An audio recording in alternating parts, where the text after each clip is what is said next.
Sí se ve, sí.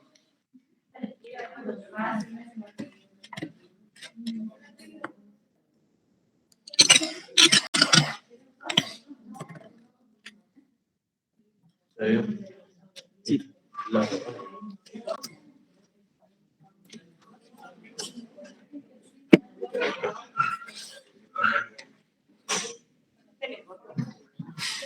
¿Cortado? Sí. Arrancamos. Bueno, buenos días. Yo soy Florencia Salazar, estudiante de cuarto año. La materia ya me conoce. La clase que me tocó dar a mí es biología básica, pero me voy a recordar un poco la importancia de lo que es el examen físico en nuestro contacto con el paciente. En primer lugar, vamos a hablar de lo que es el aspecto general y de gravedad. Tenemos que saber que al recibir a un paciente, ya sea en el shock room, en la emergencia, en el consultorio, en lo externo o cuando sube inflamación, nosotros tenemos que tener una primera impresión, más que nada, de lo que es la gravedad del paciente para saber cómo va a seguir nuestra consulta.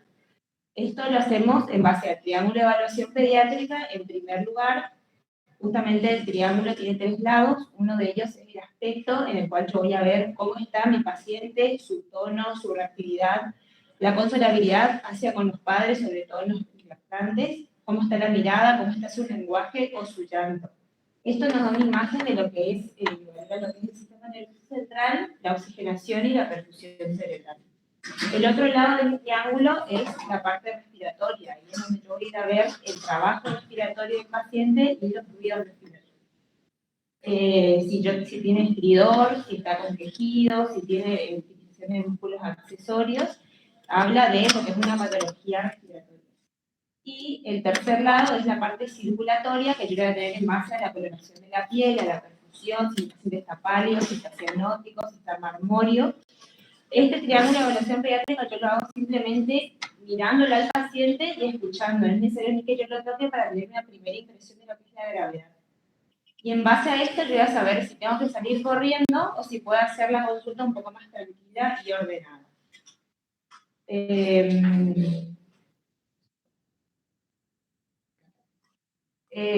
Esto, obviamente, sobre todo para los R1, nos lleva tiempo, digamos, tener estos signos de alarma para decir, no me gusta el paciente, no me gusta el color que tiene, sobre todo los controles de la guardia de la acción. Por más que sea un paciente que está internado hace varios días, si yo voy y lo veo en uno de los controles reactivo, activo, hablando con la madre, y del siguiente control yo lo veo muy dormido, que ustedes tengan ese signo de alarma para ir a decir, no me gusta este paciente, venía a mirarlo. En base a lo que es el estado de conciencia, se basa en 2 aspectos: un cuantitativo, que es en base a la escala de Glasgow, que no lo puse porque lo vemos siempre, que es en base a un puntaje que se va a dar de acuerdo a lo que es la respuesta verbal, ocular y motora del paciente, ver el grado de depresión del sensorio que tiene.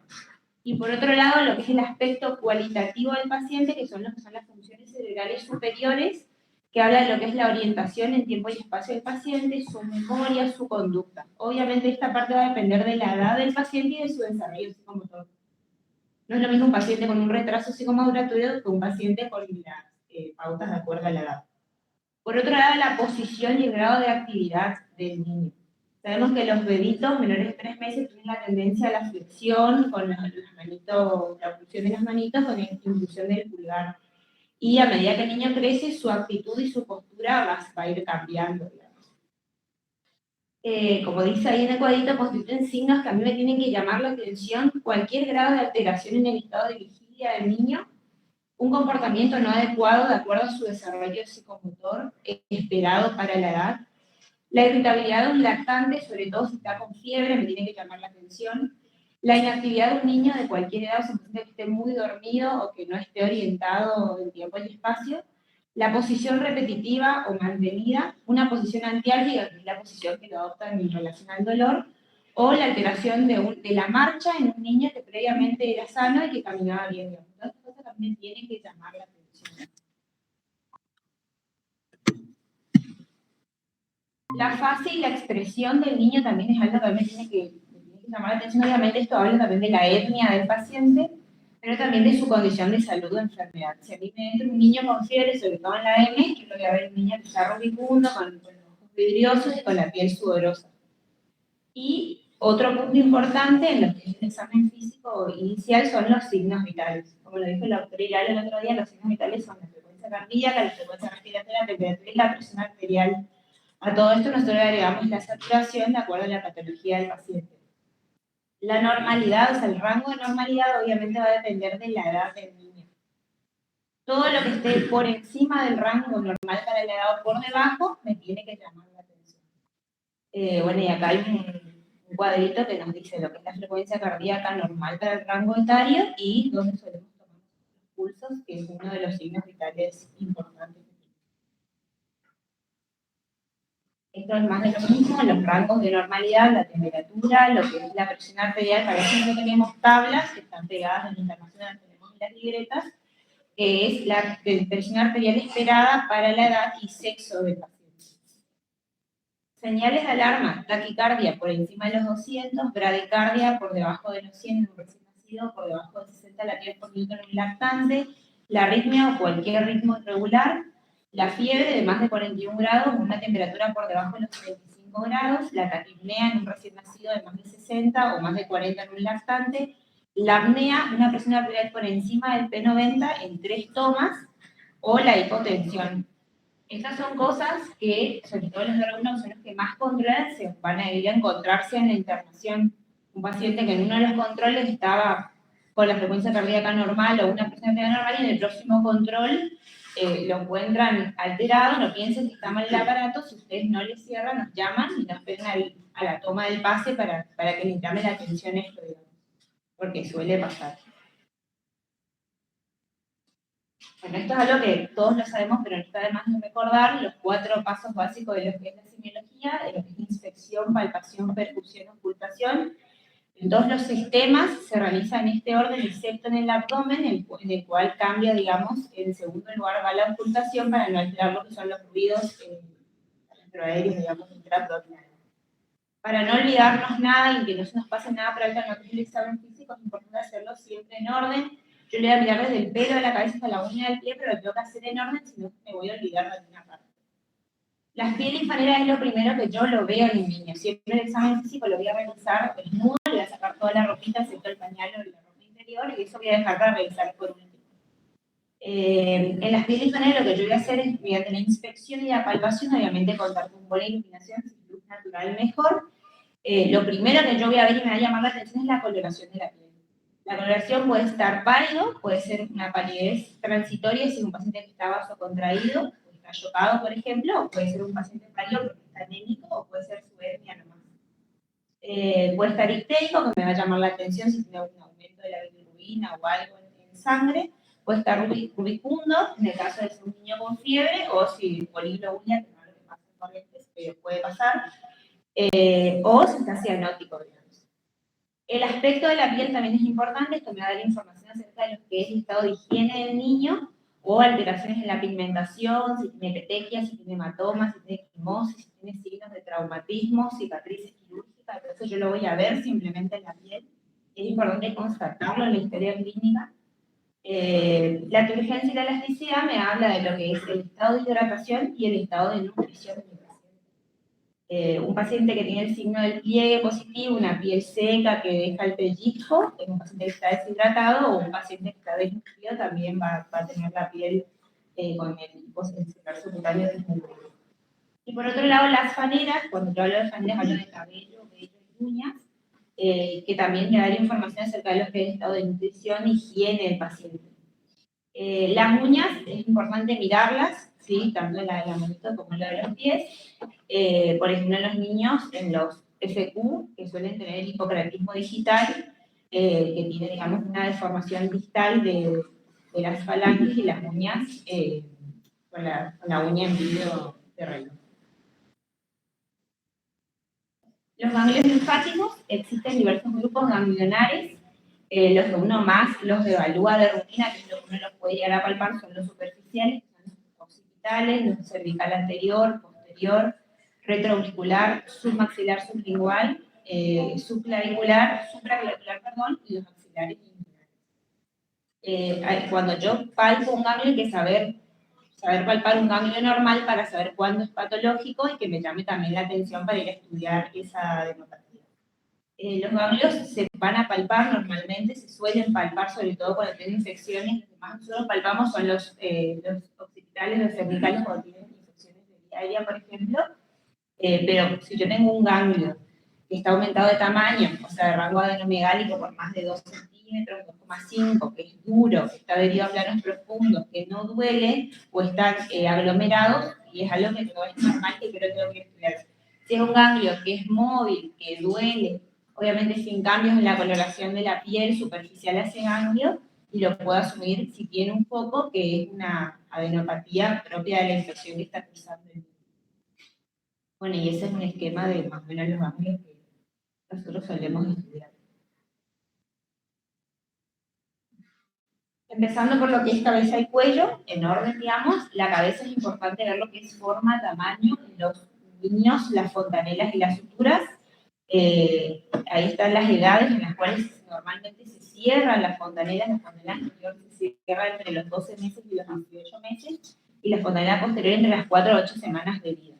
Si yo recibo un lactante que no cumple la edad y tiene las fontanelas cerradas, estamos en presencia de una craneosinostosis y es importante derivarlo al neurocirujano, digamos, porque esto va a alterar lo que es el crecimiento de la masa encefálica. Por otra parte, bueno, la forma de la cabeza, como tiene ahí, la forma normal, la plagia cesárea es muy común ver, digamos, en los niños que están siempre en una misma posición en el chango, y explicarle, digamos, a la mamá que la fascie, también es importante la fascie del paciente, no es lo mismo la fascie de dolor del paciente o la fascie de patologías específicas como la fascie cushingoidea, como el del pelito ese que está ahí, que también lo vemos muy comúnmente, la mamá que va una vez a la consulta y le da la mágica betametasona y después la mamá cada vez que tiene tos le da betametasona y cuando se interna lo encontramos. O la fascie característica del hipertiroidismo, del hipotiroidismo, la fase mongólica, la parkinsoniana, bueno, los ojos, es importante ver las estructuras periféricas, la motilidad ocular, los reflejos pupilares a la luz, el reflejo rojo y, bueno, la visión, que eso ya excede, digamos, es muy básico lo que podemos hacer nosotros con el paciente. Las orejas, inspeccionar y palpar los pabellones auriculares, cómo está la implantación de las orejas, si hay una implantación baja, y la otoscopía, que esa sí la hacemos, evaluar conducto externo, membrana timpánica y la valoración auditiva, la nariz, inspeccionar forma, tamaño, color, y en la boca siempre evaluar la cavidad oral, la simetría de las comisuras labiales, todo lo que sea faringe, amígdalas, el aliento del paciente, por ejemplo, en la cetoacidosis, o en otras patologías específicas. Bueno, y esto es más o menos lo que es la dentición normal. Más que nada, nosotros esto lo vemos en consultorio del niño sano ver, pero sobre todo lo que es el estado de higiene bucal y el estado de la piezas dentaria, porque le tuvimos, o sea, siempre se internan pacientes por mal estado de mala higiene bucal, digamos, y mal estado de sus piezas dentarias. El cuello, su exploración se realiza mediante lo que es inspección, palpación, ocultación. La inspección, lo que yo voy a ver es lo que es la simetría, el largo, la forma, la implantación del cuello. En los recién nacidos, la tortícolis congénita, que es por un aumento del tono externo posterior, que hace que el niño lateralice la cabeza hacia el lado, digamos, está aumentado su tono, o los niños que no tienen sustento encefálico. Eso también me tiene que llamar la atención. La palpación, el tono, la movilidad pasiva, por ejemplo, si yo tengo un paciente que tiene una meningitis, la rigidez de nuca lo voy a hacer evaluando el cuello. Las características de los ganglios linfáticos, donde se encuentra el nivel cervical, la glándula tiroides y la alineación de la tráquea. Y la ocultación más que nada es para sobre la que es la irradiación de soplos cardíacos que se irradian a cuello. La tiroides, bueno, hay dos, las maniobras más conocidas para palpar tiroides, que son lo mismo, solamente que una lo voy a colocar en la silla anterior del paciente y la otra en la parte posterior. Es importante saber dónde se ubica la tiroides para poder ir a palparlo, que me llame la atención si está aumentada de tamaño. Una glándula tiroides normal, que se ubica en línea media, en el tercio inferior del cuello, es de consistencia esponjosa, de bordes poco nítidos y se mueve con la deglución.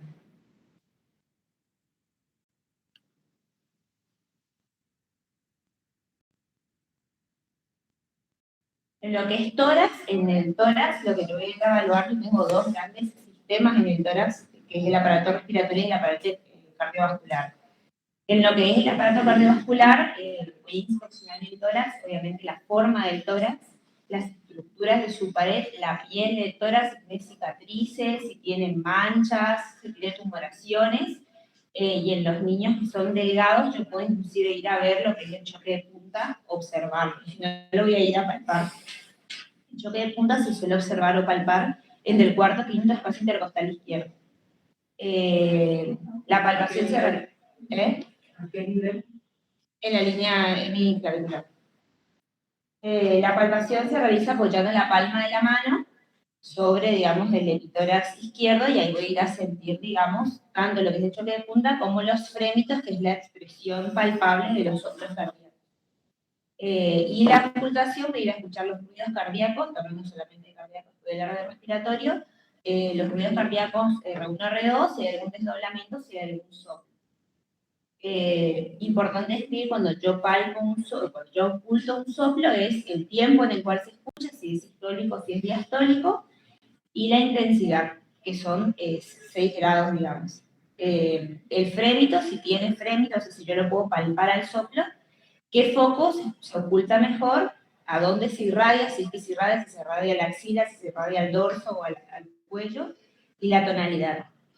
En esa imagen se ven los focos ocultatorios cardíacos, que son en la línea paraesternal y derecha. En el segundo espacio yo oculto lo que es el foco aórtico.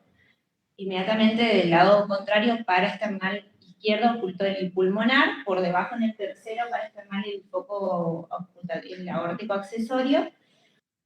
Ahí dice el tricuspidio, es el cuarto nivel de la línea media external. Si yo busco la apófisis sifoides, inmediatamente por paraesternal izquierdo, oculto los tricuspidios, y en la línea medio clavicular del lado izquierdo, el quinto espacio, oculto lo que es el mitral. Esos son los focos que yo debería ir a escuchar cuando voy a ocultar un tórax para ir a escuchar los ruidos cardíacos. Con respecto a la que es la parte respiratoria, la forma del tórax, sacar la imagen, es importante también, si es un paciente asmático o algún respiratorio crónico, suelen tener atrapamiento de nivel de tórax en tonel, tengo el tórax sifótico en los que tienen malformaciones en la columna, o el tórax excavado o el carinado. Saber que la respiración tranquila, normal, sin ruidos, se conoce como eupnea, y cualquier alteración de esto me debe a mí resultar patológico. La apnea es la respiración tranquila que no demanda utilización de necesidad de musculatura accesoria. La musculatura accesoria hablamos de las retracciones de todo lo que es parte blanda del tórax, que ahí tenemos lo que se conoce como tiraje, el tiraje intercostal, el subcostal, el supraesternal o el aleteo nasal en caso que esté con mucha dificultad. Además de lo que es inspección, yo voy a escuchar si hay algún ruido respiratorio. Los ruidos respiratorios son siempre patológicos. Los más comunes son el quejido y el estridor. El quejido es cuando se produce una expiración con la glotis cerrada, que sobre todo se dan lactantes, y el estridor es una inspiración con la glotis cerrada. También se dan en los casos de dificultad respiratoria. Y obviamente, de acuerdo a lo que es la mecánica y la frecuencia respiratoria, la eupnea es una ventilación normal entre 12 a 20 respiraciones por minuto. La hiperpnea es cuando yo tengo un aumento de la profundidad de la respiración. La taquipnea es un paciente que respira con una frecuencia respiratoria aumentada, pero sin variar lo que es la profundidad. La platipnea es el niño que respira superficialmente y rápido. Y la bradipnea es el paciente que tiene una ventilación en la palpación del tórax. Yo en el tórax puedo palpar lo que son las vibraciones vocales, que es cuando el paciente habla, es la transmisión de los ruidos respiratorios a través de la vía. Estos pueden estar aumentados o pueden estar abolidos de acuerdo a la patología que esté cursando el paciente, y lo voy a palpar como un hormigueo. Esto también lo realizo apoyando la palma de la mano sobre el tórax y pidiendo al paciente que hable. La expansibilidad del tórax se explora la imagen esa que está ahí. Se coloca las manos sobre el tórax del paciente, los dedos pulgares en la parte central, digamos, tanto por delante como por detrás, y se le pide al paciente que realice una inspiración. Si yo tengo, por ejemplo, un derrame pleural, yo voy a ver que la mano del lado del derrame pleural se va a expandir menos que la otra. Lo normal es que ambas se muevan de forma simétrica. Y lo que es la elasticidad de la pared, yo lo realizo colocando una mano en el anterior y otra mano en posterior y realizando compresiones para ver cómo está la expansión de la elasticidad del tórax. En los pacientes que tengan retención en los que tengan atrapamiento aéreo, esta elasticidad va a estar disminuida. Y bueno, los signos de dificultad respiratoria son la taquipnea, la taquicardia, la retracción de partes blandas, o sea, todo lo que es piraje, aleteo, quejido, ruidos respiratorios, cianosis, son signos de dificultad respiratoria. La perfusión del tórax, hay que saber que se debe percutir en todos los frentes anterior, posterior y laterales. Normalmente la percusión del tórax es sonoro, salvo cuando realizo percusión sobre órganos macizos como es el hígado, corazón o a nivel del diafragma o si tengo derrame pleural. Y es importante también siempre percutir la columna. La columna es sonora a su percusión normal, salvo cuando tengo un derrame pleural la voy a percutir más, hasta el nivel del derrame.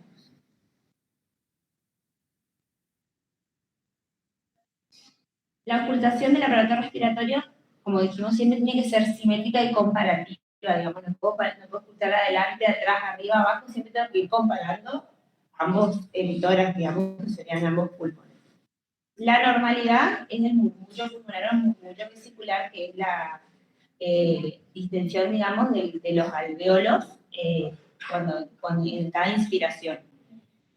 Hacia lo patológico tenemos lo que es una respiración bronquial, que es cuando yo no escucho el murmullo vesicular y este es reemplazado por otros ruidos respiratorios, que puede ser una respiración soplante o los ruidos agregados. La respiración soplante, hablamos de los soplos, de poder tener un soplo tubárico o un soplo bronquial que se oculta en la periferia, lo que es una neumonía lobar. El soplo cavernoso, que es el soplo que yo oculto sobre cavidades. El soplo pleural que aparece en los derrames pleurales por encima del nivel del derrame, no sobre el derrame. Es un soplo de poca intensidad que se oculta en ambos tiempos, pero a predominio expiratorio, y como dije, es en el límite superior de los derrames. Y los ruidos agregados tenemos lo que son los estertores y los roces pleurales. Los estertores pueden ser secos o húmedos. Los secos son los roncus o las sibilancias. Son de origen bronquial y se ocultan en ambos tiempos, y los estertores húmedos son los subcrepitantes, y los crepitantes cuando tengo ocupación de contenido líquido, digamos, de las alvéolos. Y los brotes pleurales son producidos por la fricción de ambas hojas pleurales que realmente están inflamadas y van acompañadas de dolor. Una vez que mi paciente derramó, ya no voy a escuchar el brote pleural.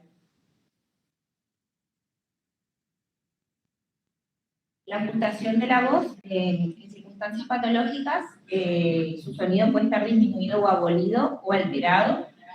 La abolición o disminución de las vibraciones vocales es cuando hay un obstáculo en su propagación, por ejemplo, cuando tengo un derrame pleural o una telestasia, o sea, no tiene por dónde conducirse la voz, entonces no la voy a escuchar. O un aumento de las vibraciones vocales, que es cuando tengo una neumonía, esto se conoce como broncofonía.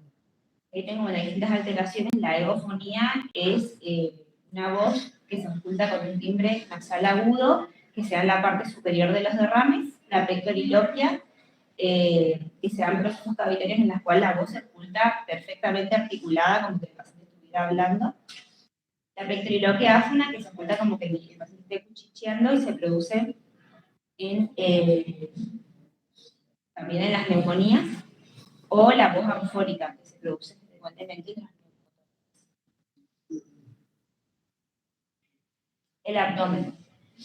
El abdomen siempre hay que inspeccionar, se puede dividir en 4 cuadrantes como para ir a identificar las distintas partes, digamos, o localizar lesiones en el caso que yo las vea, o en 8. Yo le puse el de 4 cuadrantes. Lo primero que hay que evaluar es la forma del abdomen, si es un abdomen que está distendido, que está globoso, o si es un abdomen que está excavado, hundido, que está normal, digamos, plano. Es importante ver también si yo puedo llegar a ver la motilidad, sobre todo en los neonatos, se suelen ver el el movimiento de las asas intestinales, o si está disminuido los movimientos respiratorios, sobre todo los niños. Si tengo irritación peritoneal por dolor, no tienen movilidad, está disminuida. La pared abdominal voy a ir a describir cómo está la piel, si tiene cicatrices, si tiene manchas, si tiene hernias, o cordón umbilical en el caso de que todavía lo tenga. En este caso cambiamos el orden de lo que es la semiología y vamos a ir de la inspección a la auscultación. La auscultación abdominal siempre se utilizó para ir a escuchar los ruidos videoaéreos, que es la expresión del peristaltismo intestinal. Estos pueden estar abolidos, en el caso de que tenga una obstrucción intestinal o un indio, ya sea postquirúrgico o por trastornos metabólicos o una peritonitis. Puedo auscultar soplos abdominales, en el caso de que tenga alguna hipertensión renovascular o algún aneurisma aórtico. Y posteriormente pasamos a lo que es la palpación. Lo primero que se hace es, obviamente, tratar de tener las manos no tan frías, porque obviamente el niño se va a poner más irritable. Siempre se hace un recorrido suave para ir a ver cómo está la temperatura, si hay cambios en la temperatura de la piel, si ya hay palpomasas, la sensibilidad. Y posteriormente voy a ir a lo que es una palpación un poco más profunda.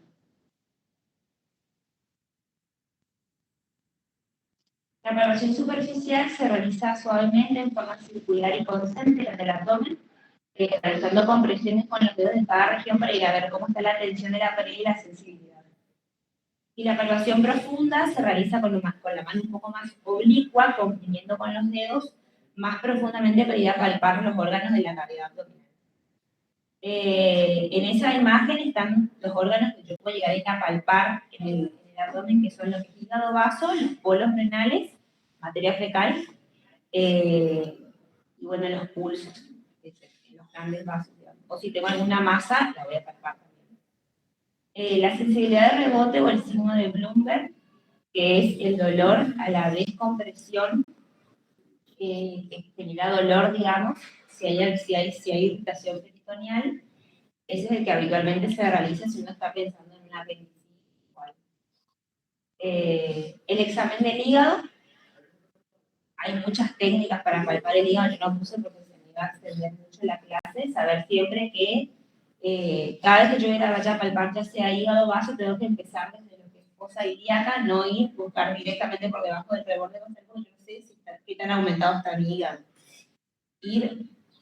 Voy a ir palpando, obviamente identifico primero lo que es mi reborde costal, que en base a eso es lo que yo voy a medir. Con la mano más oblicua voy a ir acompañando las inspiraciones en mi paso, los movimientos respiratorios, voy a ir ascendiendo tratando de enganchar el borde inferior del hígado. Una vez que yo localizo, digamos, voy a ir a medir a ver qué tan adelantado está mi hígado. Generalmente se lo puede encontrar hasta 2 centímetros por debajo del reborde en los lactantes y hasta 1 centímetro por debajo de mi reborde en los preescolares.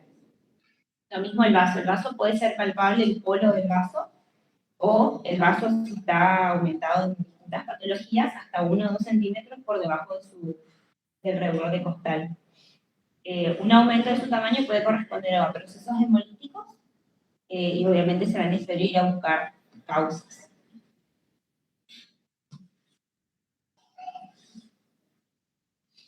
El riñón, la localización de ambos riñones se encuentra situado profundamente en lo que es fosa lumbar. Saber que el derecho está un poco más descendido que el izquierdo, y la técnica es, lo que se va a ir a tratar de buscar es hacer lo que es el peloteo renal. Se coloca una de nuestras manos en la parte lumbar del paciente, o sea, por su espalda, y el otro en el abdomen. Lo que se busca es tratar de pelotear el riñón con la mano que está en nuestra espalda y tratar de palparlo con la mano que la tenemos a nivel abdominal. O masas anormales, en el caso de que presenten, también la vamos a ir a palpar y obviamente describir consistencia, tamaño aproximado en el caso de que lo pueda identificar.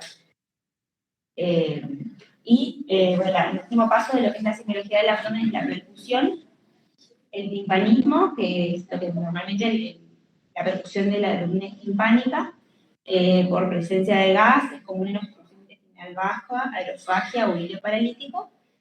Y la matidez, que esto es normal en lo que es la relación relación de lo que son vísceras sólidas como hígado, si tengo alguna visceromegalia o tumores.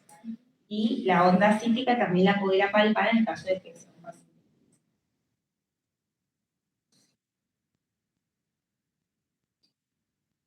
Los genitales externos en los niños, varones, voy a ir a evaluar lo que es pene, bolsas escrotales y testículos. En el pene, lo que voy a ir a evaluar son lo que es forma, tamaño y color. El pene oculto, que generalmente se da en niños obesos, yo no lo había escuchado antes hasta la semana pasada que leí una historia clínica a un paciente que tenía operado de esto. Micropene, una erección ocasional y común, que es por la vejiga llena, en los lactantes sobre todo. El priapismo, que es una erección dolorosa, que también lo hemos visto en pacientes que hayan tenido shock medular por politraumatismos. El esmegma, que se puede dar por una balanitis, una inflamación únicamente del glande, postitis, inflamación del prepucio, o una melena postitis de ambos. Fimosis, parafimosis, hipospadia o epispadia, que es cuando el meato uretral termina en la cara ventral o dorsal del glande.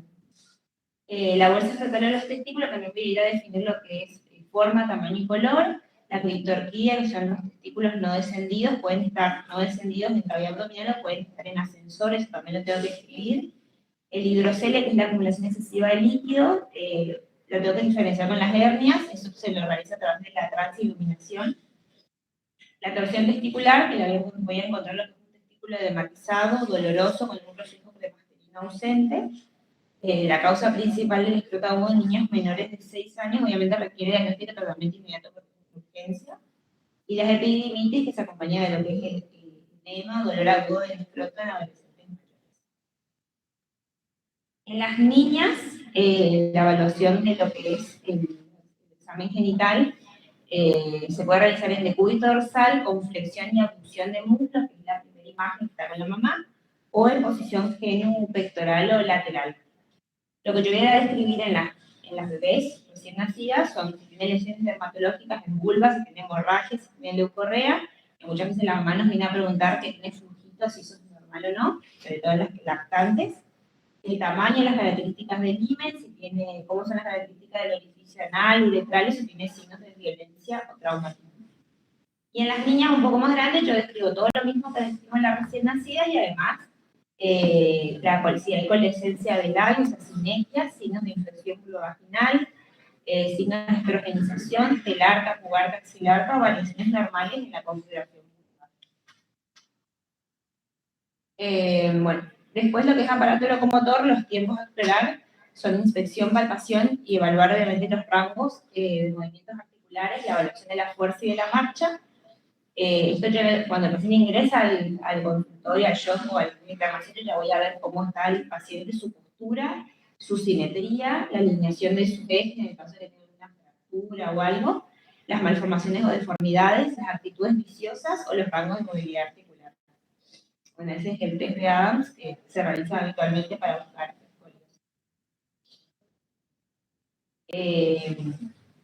Esto le puse muy extenso. En los bebés siempre se va a ir a buscar lo que es la luxación congénita de caderas con la maniobra de Ortolani y Barlow. Por debajo está lo que es las posturas habituales, cómo va progresando con el paso de la edad sin que esto sea patológico, digamos. Los lactantes tienden a lo que es el genuvaro, los preescolares al genuvalvo y hacia los 7, 9 años ya tienen, digamos, ambos ejes de las piernitas rectas, digamos. Lo mismo el pie plano, digamos, los bebitos escolares y los lactantes menores de 4 años suelen tener, no tienen bien formado el arco plantar, hacia los escolares ya debería estar bien formado su arco, digamos. ¿Cuándo me tengo que preocupar cuando tengo un pie plano? Cuando este produce dolor a alteraciones en la marcha, cuando produce deformidades en el calzado, o cuando yo encuentro un pie plano rígido en un recién nacido, porque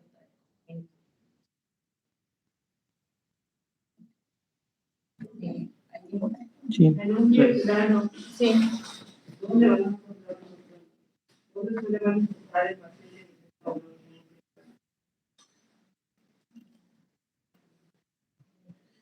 Una parte de ahí.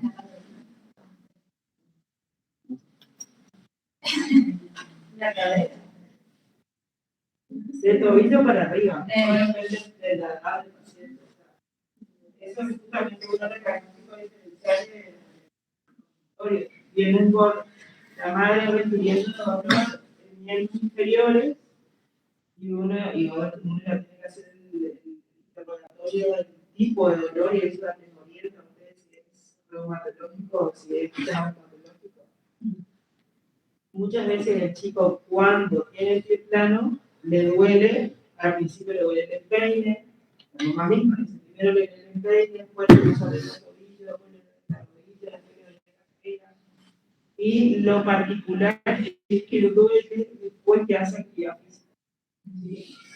Lo mismo que el chico que tiene escoliosis. Duele después que hace mucha actividad física porque está distribuyendo más el peso del cuerpo en las piernas, siempre apoya más una pierna que la otra. Sí. O sea, todo eso es más que importante en un chico que viene con dolores musculares, si no tiene testano, cómo tiene las rodillas, si no tiene que lugar, si tiene que lugarlo, si no tiene rotación interna de la tibia, si no tiene escoliosis o discrepancia en miembros inferiores, ahí no hay una escoliosis, pero hay una discrepancia, eso también le va a dar dolor. A eso es más que importante y el que le daban es lo fundamental para orientarles a ustedes si es que hay un escoliosis, ¿no? ¿Y cómo se hace el test de Adams? El test de Adams, obviamente el paciente sin ropa, digamos, en la parte de arriba, se lo para el paciente de espaldas y se le pide que se incline sin flexionar las rodillas para tocar, digamos, sus pies y vemos, digamos, si tiene alguna curvatura o algo en lo que es zona superior. O sea, normalmente cuando se agacha el paciente o cualquier persona se agacha, hace una flexión anterior, digamos, lo que es músculo y costillas paravertebrales van a formar como un mismo, va a ser simétrico, ¿no? Si hay una escoliosis, te van a ver de un lado y se levanta más que del otro. Entonces, ese es un pedagón positivo. Si no, es normal y está todo perfecto. Al margen de que también tiene que volverlo en posición bien de estado, ver dónde están los hombros, si uno está más alto que el otro, la posición de los homóplatos, lo mismo que el pie, el glúteo, todo eso tiene que, todo eso conforma el examen físico de lo que es columna orientado hacia que tiene alguna Bueno, este es un casito mismo cortito. Pablo, de 8 meses, consulta por fiebre en servicio de urgencias. Lo controla con un examen pedido por un médico el día anterior. Lo orienta claramente a la infección urinaria. Al examinarlo lo encuentras recaído, pálido, tiene una temperatura de 38,7, un pulso de 180 latidos por minuto, una frecuencia respiratoria de 45, una tensión arterial 80-40, sus manos y pies están fríos y tiene mal relleno capilar. ¿Les parecen normales sus signos vitales? No. En base a estos signos vitales, ¿cuál es su triángulo de evaluación pediátrica? O sea, ¿cómo lo ven a este paciente? y todo el triángulo está pesado. O sea, ¿qué conducta tomarían ustedes? ¿Qué harían, digamos? Primero hay que darse caso de esa operación porque quiero ver que después de ahí oxígeno, si es necesario.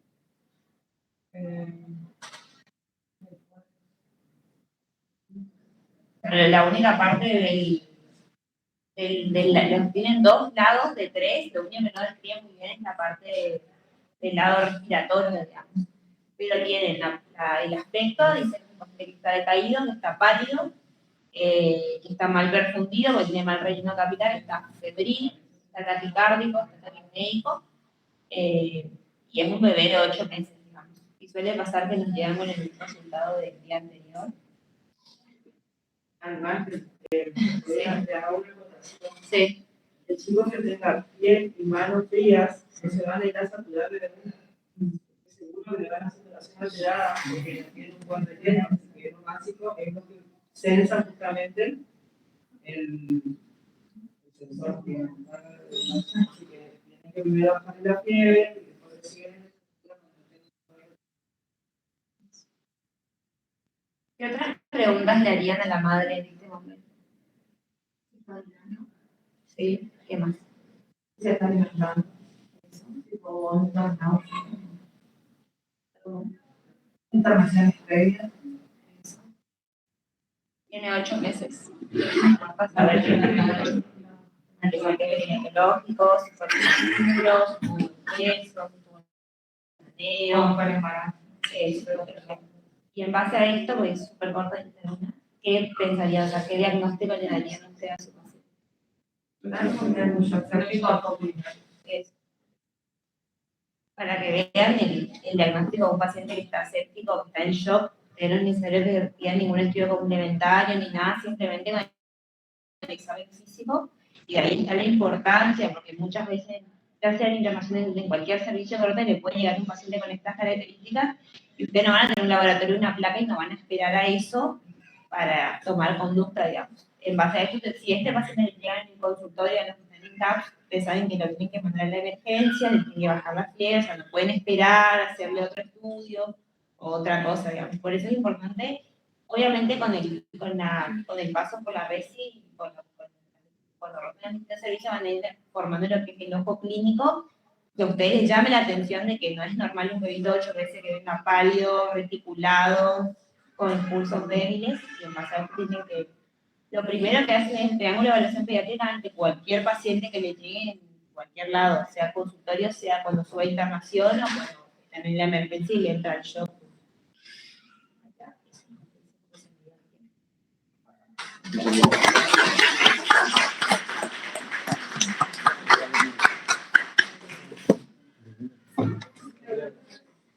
Al pase.